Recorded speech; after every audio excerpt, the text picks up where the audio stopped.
Secretary shall be the custodian of the common seal. The establishment of this office now aligns with the formal structures. We have the National Standards Body. The current Act does not explicitly designate the Bureau as the national spirit framework for the development and approval of Kenyan standards. The regulations of the Bureau from unauthorized reproduction and distribution, and also this is, so Section 29 provides action has not been elaborated within the body of the bill. So Section 30 elaborates, so Section 31 of the bill provides a mandatory registration for all manufacturers and makes it an offense to operate as a manufacturer without registering as a business. And 3, the Bureau will be able to recover levy payable by such manufacturers. Still on now in Section 12A, the challenge with this is the Act does not for products. So Section 42 of this bill makes the Bureau the national referencing testing lab and assessment for products. I do fast. All right. Thank you. All right. Thank you very much.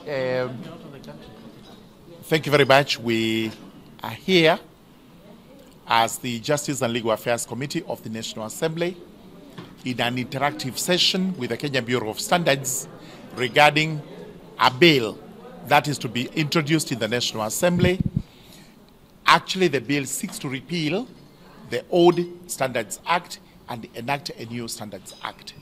The reason for this is that the old bill was enacted in 1974, and in the estimation of the Kenya Bureau of Standards, it may have outlived its usefulness and requires to be relooked afresh to accommodate the new areas that are coming up in e-commerce, trade, and development. So we have gone through the proposed bill as Justice and Legal Affairs Committee. In the Parliament, the bill is supposed to be under the Committee on Trade because this is a trade matter. But Justice and Legal Affairs Committee comes in to try and assist Kenya Bureau of Standards in fine-tuning the bill so that when it comes to the House, it has very little add-ons that are likely to be put on its way. The opposition is not as much, and also ensures it complies with the Constitution and any other law that is supposed to be aiding this particular bill. So this is the reason why Kenya Bureau of Standards came to us to go through the bill with us and also assist them in fine-tuning it as we prepare for the bill to go to the cabinet, and after cabinet it's going to be brought to the house, it's going to be published, brought to the House for processing, and we start debate on it, including there will be a second public participation. I know they have had a stakeholders engagement.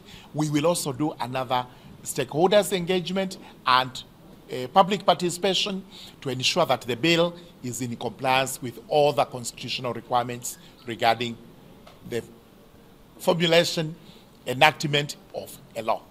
What we need to do in order to make the bill what is supposed to be. But one of the things is that we are looking at a bill that will serve us in the next 50 years or more, because the current bill has been there for over 50 years, and we want a law that will be able to protect the consumers, a law that will be able to help Kenya Bureau of Standards do its mandate in terms of consumer protection and regulation of the industry. Thank you.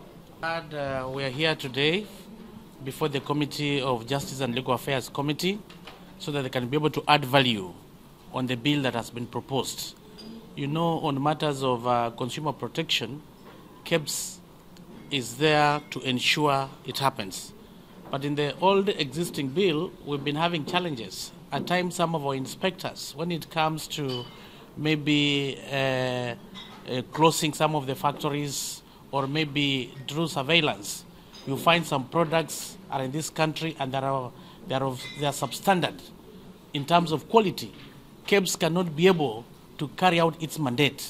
So some of the issues we are looking at in this new proposed bill is to look for more powers as far as matters of enforcement are concerned. And this will go in a long way in operationalizing Article 46 of the Constitution, where it talks about consumers have a right to reasonable goods and products in the market. I thank you.